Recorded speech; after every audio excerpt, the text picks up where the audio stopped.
What's up? It's Brian Jordan Jr. and you are now tuned in to With Love with Ty Cole.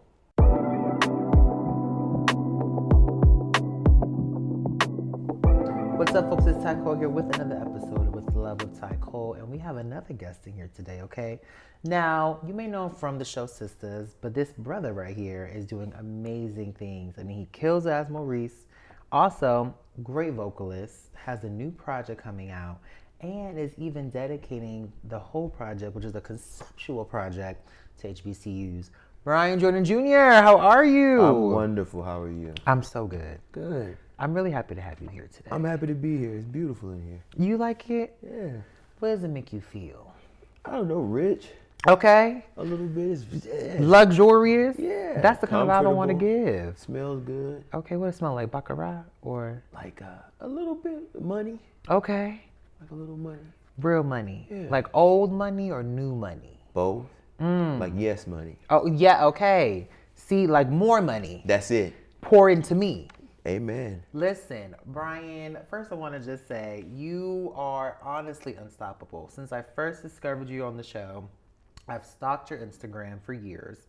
Oh, wow. And just to see this growth on you is so beautiful. Wow. This project, this conceptual project, it's a visual project. So, and you tapped some pretty great people. I mean, Big Frida. Yeah. You know what I'm saying? That's a big one. Tell me, who do we get to have on the project? How did we get there? And why was it so important for you to like put this out? Absolutely. So Riley, the musical, is my first child. I always say it's my first child. Okay. It's a musical that I started writing in 2017. And I've been developing it since then in readings. And, you know, a lot of people don't understand the Broadway journey, but it starts with readings and workshops and pitching to theaters and those type of things. Yeah. And I think that it's ready for Broadway. But its IP is black, is HBCU, is something that on Broadway people are not used to seeing. And so because I've been able to galvanize the fans with Sistas and people who love Maurice and who love the work that I do in that role, I wanted to bring something to them. And so that's what Riley Mixtape is. It's a 18-song album with the music from the musical. Yeah. It's set in New Orleans, and so of course I had to go with Big Frida and DJ Black and Mild, who is huge. He did Nice for What for Drake. He does a lot of the Frida features, Beyonce stuff like the bounce beats on that. He's done production on 4 songs, and Tank of Tank and the Bangers is on the album. Has some beautiful Tony-nominated Broadway stars like Amber Iman, who's a great friend, and Natalie Weiss, who is huge on social media, but also a Broadway star. Lauren Lott, who's a TikTok phenomenon and also a Broadway star. Tina Fears and Muhammad Ayers, and there's a new girl group, Siren. Oh, I love them. And I have Siren. Candy. That's right. She's their manager. Yep. She discovered them. She's their manager, and they're on my album. And so many more other people. I cast 25 background singers to do my ensemble parts. Oh my God. I hired a brass band. I've hired orchestration, strings. So it's a lot of work went into absolutely a lot of money. Okay. Went into it. So That's help. why you smell the money in here. That's what it is. Come right back to you. Hey man, I sure hope so. Hello. I sure hope so. So with this project, so first of all, DJ Black and Mild, you basically are Beyonce is basically on the project. Because if you done does stuff for Big Frida, then this stuff for the Beyonce, technically, she's on there. In a There's way. an essence of Beyonce There's in an most all things that I do, honestly. Okay. Just because she's so inspiring, but I will say, you mentioned Beyonce, it's great. It's so much alignment with Beyonce in this album because of the New Orleans, because of the HBCU, because of the Frida, because of the me, you know. I think that Beyonce, it would be a lovely, lovely addition to this project, especially down the road on Broadway. Maybe a producer. Hello, EP. You know, Maybe get you a Tony. so. I mean, you know, that's all she has left to get, the Oscar and the Tony. You know what I mean? I feel like she could just hop on right now. Come on, B. Fuel it. Please. You know, add a couple of dollars. Maybe do a quick little cameo. That's all. She can say B. That's it. That's it. That's it. You'll be happy and satisfied. She ain't even got all she gotta do is write it, you know, in her little Okay. handwriting on one of them sticky notes and send a few flowers. And she got to wear the sweater. That's it. I want a Beyonce sweater. That's it. She needs to wear a Riley sweater. Ooh, okay. I need a Riley sweater. We got you. Okay, I need that. We got you. There's a collaboration coming out for some merch with Ooh, Riley. So I like a little merch. I'm gonna send you a little box. Send me a little box. Yeah, sure. I got you. I'll do a little like influencer box. Absolutely, absolutely. So with this Broadway, you Yes. know, I think what I love is us Yeah. really stepping into Broadway. Yeah. And not that we haven't been there before, because we own any stage we're on, Mm-hmm. but with our own productions and with our own ensemble Yes. and just with our own ideas and Yes. our own narrative. Mm-hmm. How important was it for you to kind of keep that narrative? Because sometimes when you do work with other people, they can, not always, but they can tamper your idea a little Yeah. bit, and now they're adding their own style. So how does it feel to have full 100% free reign control over Riley? You know, in full transparency, that was the most important thing to me. Okay. And when I went into creating this project, I knew that it would take a certain amount of, money to do it. And Yeah. when you don't have the certain amount of money, then you have to bring in investors and people to help out. But I knew that at the helm of this, which is now the beginning, I wanted to make sure that the authenticity was intact. And the only way to do that is to spend your own money and to retain all of the ownership. And so it's just an economic move that I've made to really retain the rights to everything. I think that it's important because no one can take care of your story like you can. No. And what happens is we get in positions where collaboration is necessary. Like eventually down the line, just like Beyonce or anybody else, I will have to bring on a producer to take it to Broadway.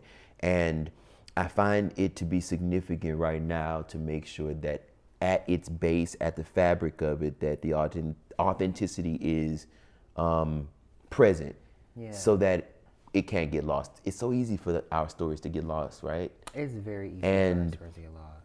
I think that is not anything that anybody's doing on purpose. I think that we are all only a summation of the experiences. And so when we speak of an HBCU experience or a Black experience or a Black story, we only know what we know. Yeah. And when we start entering, putting the other people in and coloring things, then they can only give you what they know. And if they don't know, then they're giving you what they think they know or what they've heard.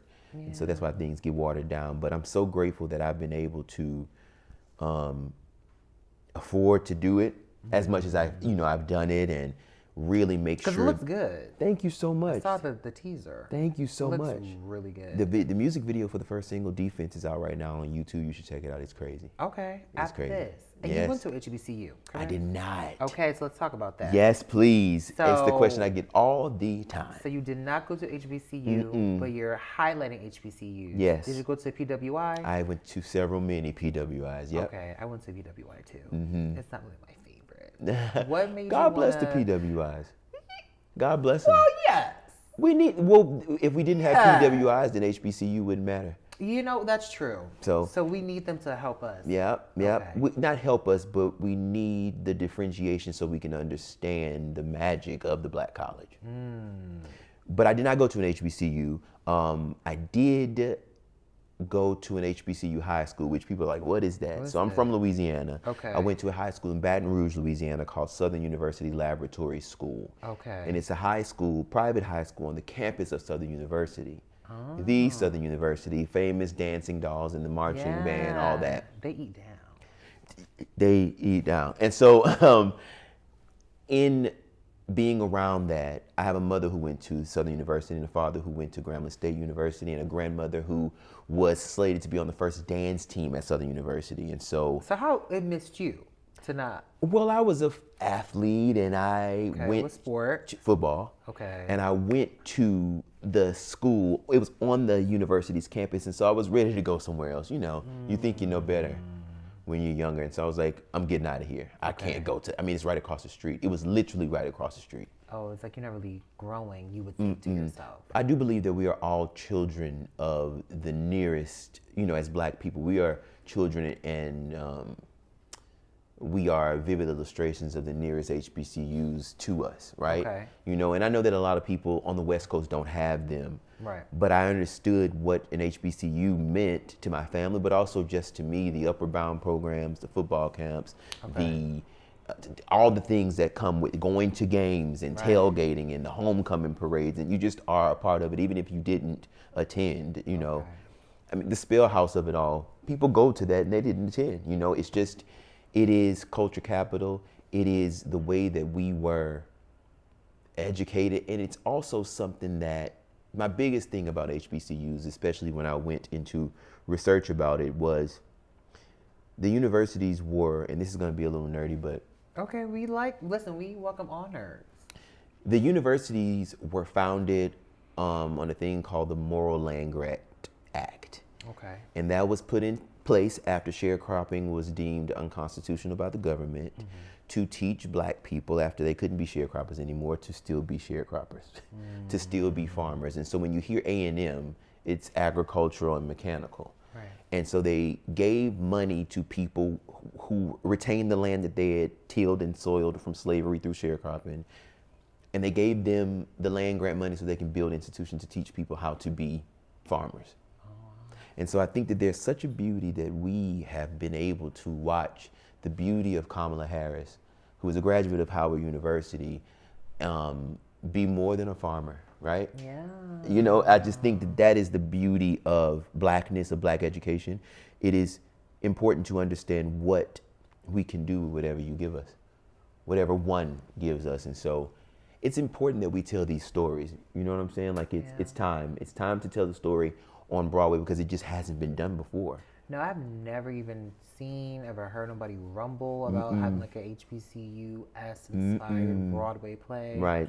So I feel like you doing something so unique and original is beautiful. See what I did there? Okay, Thank you. Beyonce jumped out. I heard it. You gotta really just keep her in there. I really would love You for gotta Beyonce to just- be. It's the first time I said it publicly, but I think about it every day. I You would should love for her say to be. it. I say it to God. Yeah. But it's just funny that you brought her up because yes. Yeah, we manifest on this show. Amen. So Beyonce gonna go And be the in with producer. you, Yeah. and then she gonna come on my podcast. Look at that. Okay, I would gag. I don't know. Man, What she gonna be like you. I remember when you was talking about yeah. you know what I'm saying? I'll have to talk just like her. Absolutely. So it's like we just talking like this. She gonna say it's so beautiful. Thank you. And you are just so gorgeous, Beyonce. Thank you so much. You're so beautiful. It's beautiful in here. Thank you. We always start my show with this. So it's a segment called Love Like Mama. Okay. Inspired by my mom. So she always did everything and taught me to do everything within love. Hence the show of the podcast. So, you know, what's the most important love lesson you've carried from your upbringing? I think that I come from a family of a lot of different type of people. Okay. And I have half brothers and sisters and step brothers, and we've had a lot of blending in my family. My grandmother, who is probably my most clear example of love, she loves everybody. And I'm always like, how? I mean, people's ex-wives, you know, ex-girlfriend, everybody loves her, everybody calls her Momo, you know. I'm from the city, you know, we from Louisiana, so it's Momo and Paw and all that. Yeah. So she loves everybody, and she was always able to find love in everything.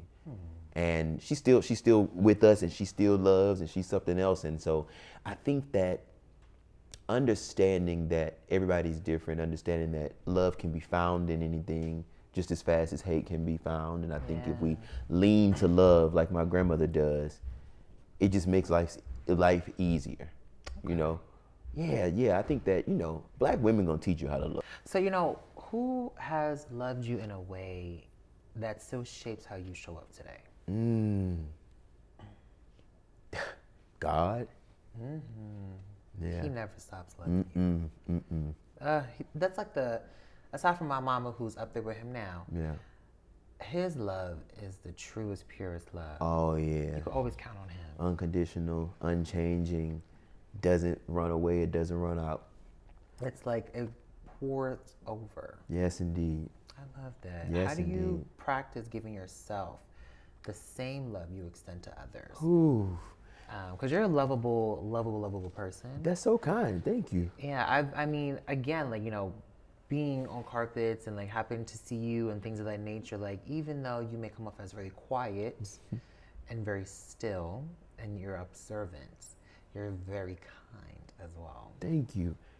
You know, self-love is a difficult thing because sometimes you don't even realize when you're not giving yourself enough until it's too late. Okay. And I'm a person I come from a certain type of family. I come from a low socioeconomic background. And I'm always very honest about this because I think it can help people. We are a part of a generation where wealth is something that we can attain because we're entrepreneurs, and we're able to have the hard work or whatever corporate minds that came before us, but we have the ingenuity of the younger generation, and we come into a little bit of money or more money than anybody has ever seen, or we're the first generation graduate from college in our family, and then we end up kind of holding a responsibility to take care of the people who have come before us. Yeah. And it can kind of put us in a place where we're not really taking care of ourselves anymore because we're trying to take care of them. Yeah. And while I think it's important to honor our parents and our grandparents and the people in our family, I've learned kind of in a hard way that you cannot give if you're not able to. And when your cup is empty, you can't pour anything else. And you also cannot drink. No. And so you got to make sure you're drinking out of that cup. You know what I'm saying? And then when it's filled again and you have had so much to where you can't drink anymore, that's when it starts to be shareable. Yeah. You can't share anything that you don't have. And so I think that self-love can be easily diverted with trying to love other people too much. Sometimes more than they love themselves, That. Yeah.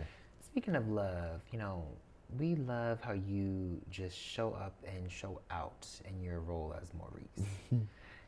People talk about, I don't know if you've ever seen the comments. I try on to stay social away from media. that. The positive ones, of course. Yeah. They really love how you just like bring different layers to Maurice. He's given Black queerness many different layers. Mm-hmm.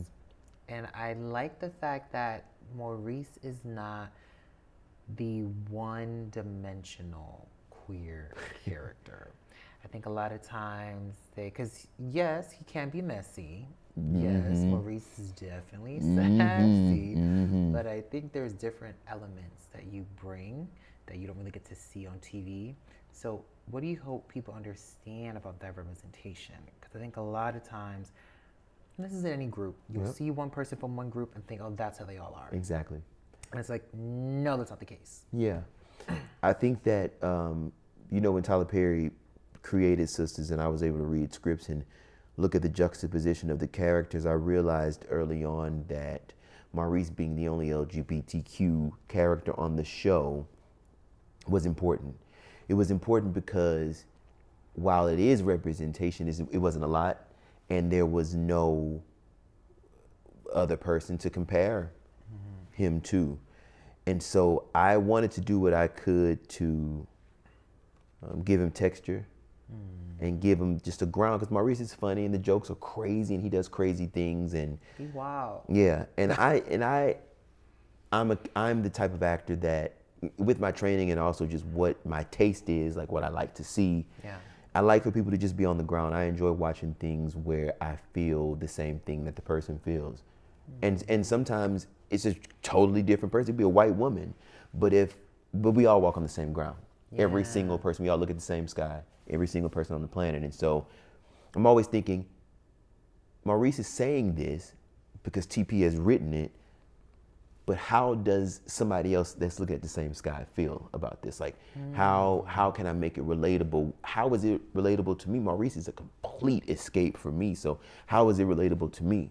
And I think that there's just such an importance that actually, shout out to Tyler Perry for creating a character like this in that world of Black womanhood, because I think that oftentimes when we see shows, which there's an influx of shows with Black women lead, which thank God, I'm really looking forward to an influx of shows with Black male leads. Okay. But we're on the way. It's on the way. Yeah. Riley has a Black male lead. But I'm so honored that I got to be the person to, and it was frightening, but I'm honored that I got to be the person to vessel this role and be able to deal with the different topics and the different stigmas and the different perpetuations that America would put on a Black man, on a Black gay man, on a Black big gay man, or like all on those things in the world of black womanhood where black men feed so much to black gay men, I'm sorry, feed so much to black women. And I'm so glad that that is something that's being depicted. Like that the black gay man who is a friend to a strong black woman is the depiction in that story because it needed to be there. Yeah. What made you frightened to even like Oh endure my to that? goodness.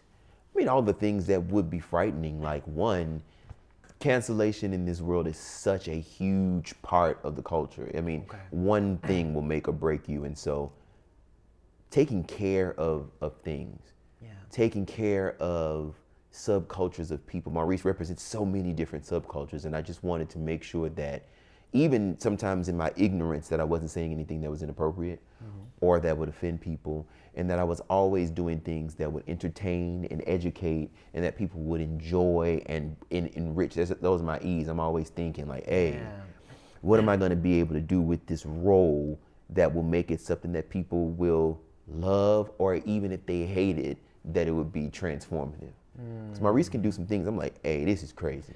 Is there a trope that you're glad he doesn't fall into as a queer person on television? I don't know if he doesn't fall into any tropes.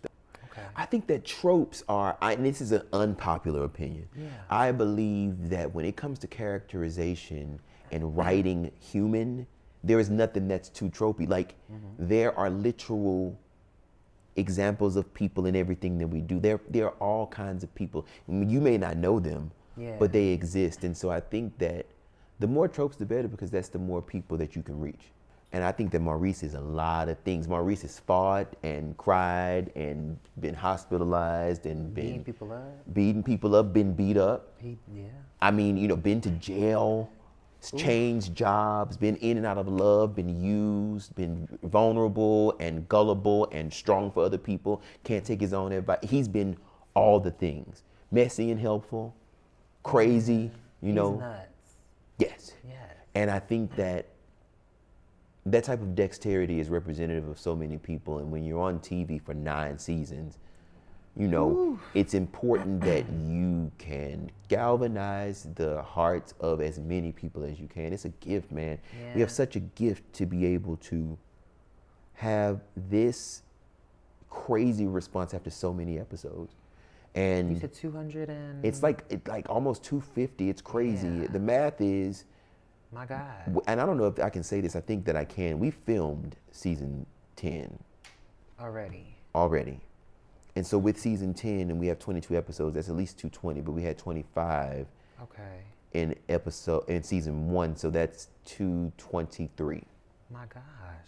Do you get tired? Do you sleep in those like weeks of filming? I try to sleep a little bit, but it's a lot of words. Yeah, I was gonna say that's a lot of words. It's a lot of words, yeah. That's a lot of seasons, just back to back. Yeah, but the theater prepared me. My training is theatrical, like, and so my theater training really prepared me because the onslaught of lines feels theatrical. It feels like a play every day. I love that. You know, one of the lines in your record that's about to come out now on the Riley Project, it talks about me versus me.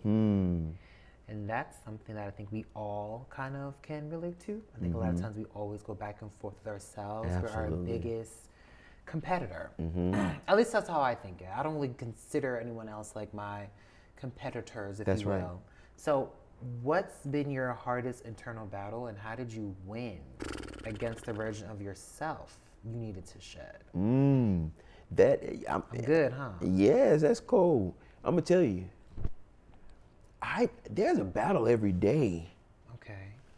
I am a person who I'm always working towards self-realization. And so I change all the time. I change my mind all the time. Okay. I get scared of shit. I get, you know, I'm always a person, on one hand, I'm like, I'm gonna do whatever I wanna do. I can do whatever I can do, you know, and if anybody else can do it, I can do it. I'm a human just like anybody else. Of course. That's one part of me. The verses of that is like, you're old, you're too old. Why hasn't it happened yet? Why do you have to fight as hard? Why do you have, it's just, you know, and so I think that me versus me can be so many different things, but I believe that we have everything that we need. Okay. And so the verses for me is like finding the other part of me to pull it out. So you feel like we're already fully equipped. It's Everything just we tapping have, into we have things. everything that we need. We literally have everything that we need. Because without our minds that we're born with, we couldn't learn. Yeah. And so then we can't develop skills, which looks like all of this. I mean, look how well we're able to literally take on a language, and then we take on other languages. We learn how to style things and to speak to people differently. We learn how to have conversations and to write. I mean, things seem simple because it's something that's normalized, but the truth of the matter is we are born with only bodies that develop over time. Yeah. And they get stronger and stronger, and then they get weak when we're sick, and then they bounce back when we're not. Like, I think that is the one thing that we have to really understand. At its core, we have everything that we need to survive. These bodies we have, we can do whatever we want to do with them. It's just about programming your mind to believe. Yeah. And I think that believing is the my opponent is always belief, which I'm a believer. Like, I really believe, but human, sometimes it's like, But you have that power to. Yeah. Yeah. Like you said, it's in you. It's You're in you. equipped It's to in believe. you. You just got to tap into it. Come on. You know, you, like I said earlier, how I describe Ryan is very still, calm. You ever seen that video with Destiny's Child, and they asked them what animal they want to be? And Michelle said, I want to be a Black Panther, because I want to just prowl. I don't know if I've ever seen that. You gotta watch it. They were high, or they claimed they were high. Okay. And they were just like, oh my God, I want to just crawl like a little Black Panther, and I want to just do it. And that's what I feel when I see you. It's very much like a little Black Panther, Black Jaguar. Like, you're very like you're smooth. Yeah. And it's like you see you, and it's like, ooh, like, who's this? He's alluring. You know, there's like a quiet storm energy. How does stillness serve you in both like life and career? I ate that, didn't I? Okay. Yeah. You keep. Hello. I'm Fed. gonna tell you something. I'm a person who I grew up around a lot of noise, Okay. and I think a lot. I have a lot to think about, and I think that being quiet. I don't like a lot of noise. Like, I think that being quiet is just best serves my levelness. It keeps me neutral. There's so much to say when it's time, but I'm pretty much quiet when it's not time to say anything. I listen to people a lot. I study people a lot. And then, when you play a character like Maurice, who is the opposite of still and quiet, I was gonna say, you are definitely not Maurice. you got to come on up out of there and sit on down. Like, I love character work, and I think that because I'm such a neutral, kind of laid back spirit, people are always so surprised when they meet me in person.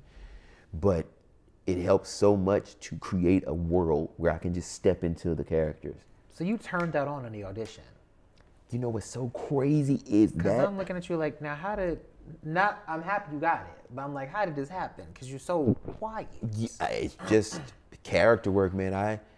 I was auditioning for several roles. Like, if you watch Sistas, there's several men roles. Some of them who are still there, some who are not. But when we had the initial audition for Sistas, it was just a room full of people. And a lot of the guys were called in for 2-3 roles. And so honestly, the Maurice role wasn't a series regular. He wasn't a star initially. He was just to be in a few episodes. And I did a cold read for Maurice. Like, it wasn't even anything that I had prepared. Wow. So you came in for someone else though? Two other guys. Oh my God. Okay. And then Mr. Perry was like, do you mind reading this? Okay. And he was like, you need time? I was like, oh, I'm cool, trying to show off. And then I realized what it was, and I was like, sheesh.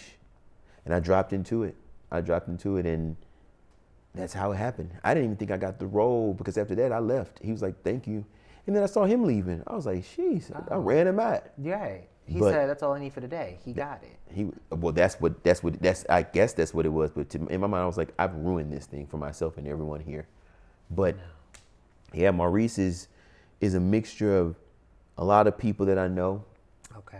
And just the flamboyance that we all love and know, and someone who just has a plum and confidence that can own a room and will make diamonds out of clay. Like just Maurice is just the rainbow at the end of a storm. Yeah. Now I'm curious, like, what role did you almost have? I read for the role of Calvin. I don't know if you remember Calvin, the guy. Okay, the one that Novi was dating. That's right, Okay. Calvin. And I read for the role of, what's the guy's name? My buddy Kevin plays it now. What's Aaron? Okay. Calvin and Aaron is what I read for. And I actually think I read for Gary's role too. I have to go back and look at my email. It's gonna be you and KJ. Yep. Now hold on. I would love to see that. Because people don't know this. Here's the insight about that. KJ was cast before anybody. Okay. Yeah. Rightfully so. Yeah, she was cast before. KJ has- was sitting in my audition. Oh, she was like, Shout let out me to see. K and J, who's about to have her baby soon. I know. Soon. How excited are you for that? Oh, I'm so excited. I love KJ. You know, Sistas has been something that has really changed my life in so many ways, but mostly in the relationships that I've been able to build from knowing the people. And so we started this show almost 7 years ago. Yeah. And I just remember KJ being in my audition and like looking at me saying, "You did such a great job." She sounds like She's that. so She's sweet. so cute. And she and I became like siblings. Like I love KJ so much. I'm so happy for her. So you basically an uncle. Yeah, which is crazy. I know, Uncle Brian. I'm saying it's crazy, but I have real sisters who have kids. So sorry, sisters. But Right. yeah. Sorry to those other sisters. That's right. Right. That's right. But yeah, so we're close, man. A lot of us are close on the show, and KJ is like, I could see you being a little dad. Like, I don't know if that's something that you want in your cards, but you have such everybody just need to really be in prayer about that. I want a nanny more than I want a child. I do want a nanny. You got it. I tell Lucretia that all the time. Yeah. That's why she laughing over there. Whenever I have Braylon and Kaysen, oh baby, the nanny will be right intact. Braylon, you have names. I do. I shouldn't have probably said it, because don't take them. But Braylon is a girl, so Braylon Madison, and then Kaysen Reese is the boy. Nice. And it ain't changing over here. Wow. Understood. Yeah, you know, if you want your names, then you gotta have another baby. So then it have to be 3. But then you have to make a lot of money. See how that works in my life? True. I think it sounds like a very ironclad plan. You know, very Aries. I don't know about kids for me. I mean, you know, I'm not against it. Let's just see what happens. But Riley is my child. I was gonna say you already have one baby. That's it. And it's a very expensive one, and one that I've been nurturing for a very long time. Aren't kids expensive? I'm ready to see her ass graduate. Okay. You she know what I'm saying? about to. Go on to Broadway. Once she get now. to Broadway. Yeah, please. Hello. Please. Wear your gown and all that, and you wear your suit. And guess what? Don't come back. Don't come. You hear me? Leave them That's it. today. Forever. Now, you know, we have this second segment called the healing question. Now, when was the last time you surprised yourself with resilience? I love when, for you to answer, I love when black people do that. I love when we do that. That's just like, You know, we add our own, it's always going to be all that. You know, come on now, black people going to do it. We do it. We just have this language. Let me tell you something about black people before we get to that resilience.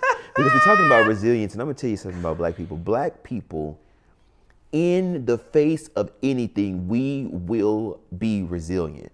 Yeah. Even in that language that we have of onomatopoeias, like even the noises, you know exactly what I mean when I make that noise. We have been able to, one, master the English language of the people who took us from where we were belonging, and to come here, and they stopped us from reading. And not only did we read, we learned the language, and then we created our own so that we can communicate with each other in that language, and then the other language to do all the other stuff. That's resilience. I surprise myself with the resilience of Riley, though. Every day when I wake up and I'm telling people about something, and when I'm standing in front of white people and I'm saying it's an HBCU musical, they're like, "What's that?" What's HB?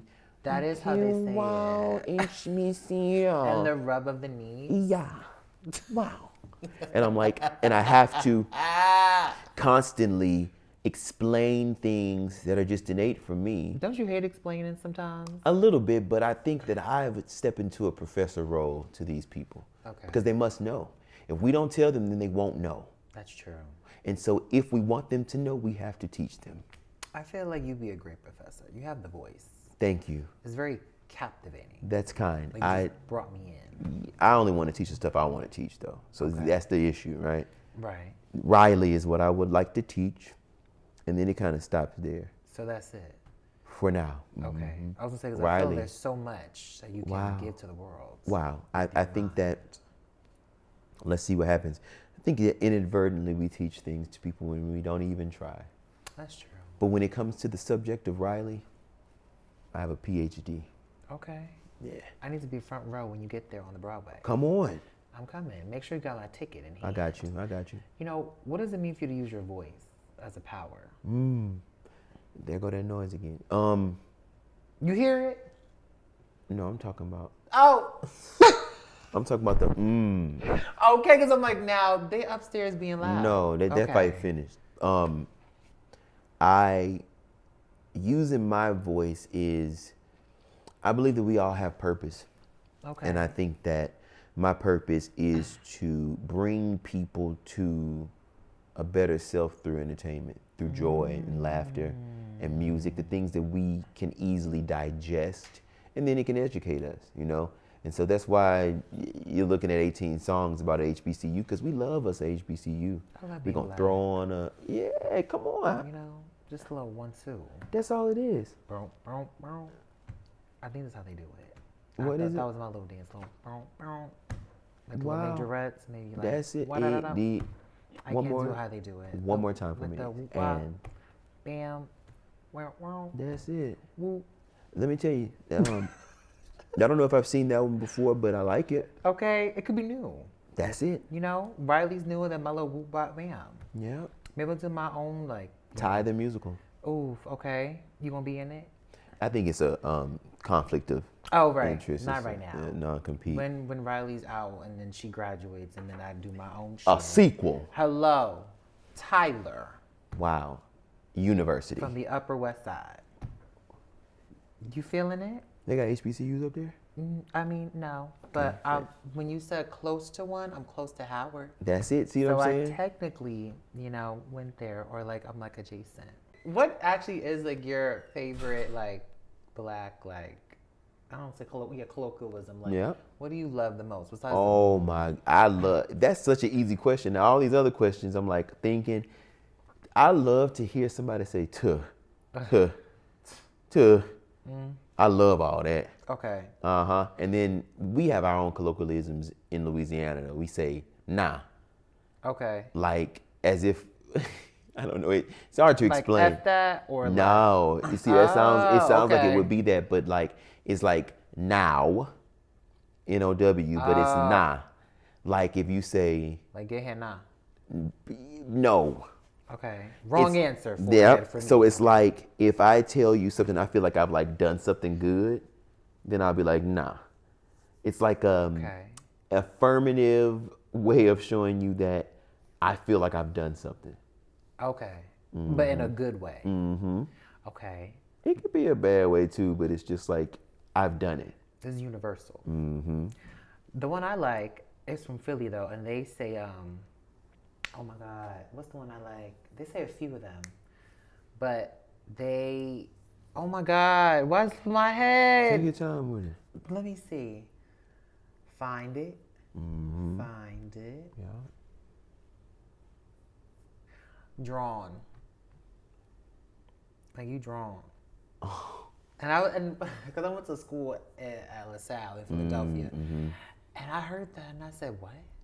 And they said, "Yeah, you drawn." And I said, "Like I'm sound- drawing," and they were like, "No, you drawn." And I was like, oh, "Okay, like you're bugging, like you're tweaking." Mm-hmm.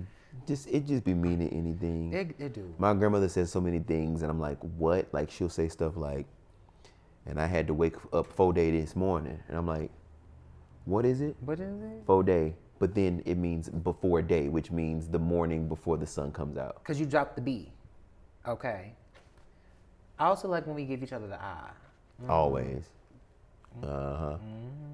And It's unspoken languages. I literally love being in a room full of like white people, and like it's just me and like the other black person be like, Mm-hmm. and they're like, yeah, and I'm like, don't even know what I'm talking about. We literally are talking the biggest shit about you right now. Yeah. It's just, and I think we reserve the right to be able to have our own Yeah, I conversation. can talk my shit. I mean, look how long we've been cut out of the widespread worldwide conversation. You You know. know what I'm saying? Let me just say my little 1, 2. and let me go ahead. You better. I mean, but those conversations, those silent conversations came because we couldn't talk. Yeah. That's a whole nother thing. But yeah, I love that. I do. Wouldn't be anything else. I love us for real. Wouldn't be anything else. In Monique's words, my sweet babies, like she likes to say. Now, the last second we got is her heartbeat, which is inspired because now we reflect. My mother, she took me through a bunch of journeys. We love, we heal, and we reflect. Yep. So when you tune into your own heartbeat, what keeps you moving forward? I think that what keeps me moving forward is just what's behind me. Okay. I think that in reflection, our journeys will show us that we made it. That in times where we felt like it was the worst time ever, when you make it through and you're able to look back and you're still here and you're still doing it and you made it through what you thought could be the worst thing ever, you can do it again. That's what keeps me going.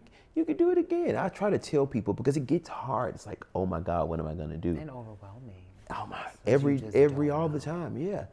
But the truth is, and this is gonna sound a little churchy, and I'm not churchy at all. I'm spiritual, but I'm not churchy. But if God did it before, He'll do it again. And it's simple. It's simple, and it's just as simple as it sounds. Yeah.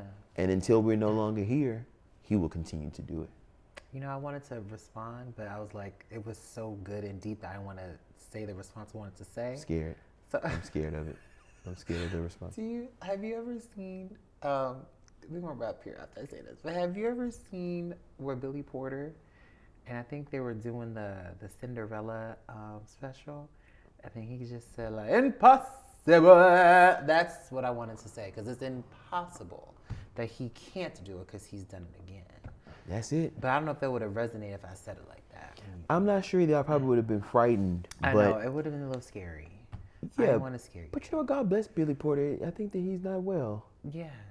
So we pray for Billy. We pray for impossible. Yeah, shout out to Billy. Oh! Wow. Wow.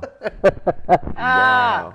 What did he do at the awards? Anyway, let me back on topic. Look, y'all, I had so much fun today, Brian, okay? Me We're too. Gonna laugh. Yeah. We went through a whole journey. Absolutely. I'm gonna think about the other colloquialisms and the other things Billy Porter has said when we get off of this. But I want to just say I'm so proud of you. Thank you. Folks at home, make sure you are tuned in. Yes. You are supporting Riley, please. Yes, please. And when he puts it on the Broadway, when she goes and she graduates, make sure you come to the show. That's it. And make sure you have your gown on. That's with exactly your cat. right. Okay? But it takes a village. It takes a village to raise a child. And so with Riley, we need everybody to get behind it and really, really help me raise her. Okay. Oh, mother dear. Am I a cousin or an uncle? Yes. Be my. Whatever you want to be. You an uncle to the cousin. What now? Right along with her. You need to help to raise up. Do you I gotta train give you up uncle? that child. This is the third time somebody done said that to me. Like young uncle. Mm-hmm. What's young uncle? But I'm still hot though. Like young hot uncle. Sure. Okay. Like you called me an uncle. I didn't call you unc. You literally said, so now you an uncle when we were talking about Okay, KJ's well no, baby. because that's actual facts. But I wouldn't look at you and be like, you're uncle. Man, I'm gonna tell you something. I might say like bigger cousin. No, I'm an uncle. I got uncle. Okay. Yeah, I'm young, but I'm an uncle. Like I got an uncle. See, vibe. and I'm cousin. Fair. You know? You got to help your cousin get through school is all I'm help saying. her. You know what I'm saying? And I have a everybody lot of else too. wisdom. It's a community project. Okay. We all become producers of this thing so we can get it to Broadway and we keep it going, which is so exciting that we will have an original black musical on Broadway for the first time in forever. We've not had one since Strange Loop, and I think that was like 5 years ago. We're going to get all the ones. That's it. This one, Tyler Goes to University, and the other two, okay? Tyler Goes to University. You know what I'm saying? And make sure y'all streaming, okay? Riley. Yes. Watch Brian on Sistas, okay? It's on BET. I think you could also watch episodes on BET Plus. You too, sure right? can. All seasons up until season 8, you can watch on BET Plus. And we are on TV right now. We have a mid-season finale next week, but we're on Wednesdays, 9/8 Central, BET, linear TV, still on cable because it's a successful show. Keep it that way. Keep it that way, okay? We're so proud of you, Brian. Thank you so much. I had the best time. Did you?